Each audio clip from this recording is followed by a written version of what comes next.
کبھی آپ نے سوچا کہ اصل کامیابی کیا ہے؟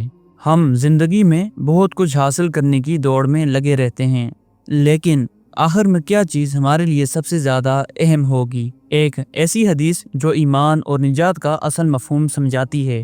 حضرت ابوبکر صدیق رضی اللہ تعالیٰ عنہ سے روایت ہے کہ رسول اللہ صلی اللہ علیہ وآلہ وسلم نے ارشاد فرمایا، جس نے موت سے پہلے کلمہ لا الہ الا اللہ کو قبول کر لیا وہ نجات پا گیا۔ یہ حدیث ہمیں بتاتی ہے کہ نجات کی کنجی یہی کلمہ ہے، لیکن اسے صرف زبان سے ادا کر لینا کافی نہیں، بلکہ اسے دل سے ماننا، زندگی کے ہر موڑ پر اس پر یقین رکھنا اور اپنے عمل سے اس کی گواہی دینا ضروری ہے۔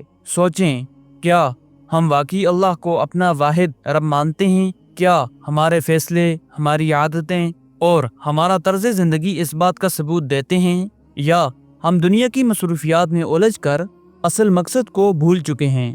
وقت کسی کا انتظار نہیں کرتا، اور نہ ہی ہمیں یہ معلوم ہے کہ ہمارے پاس کتنا وقت باقی ہے۔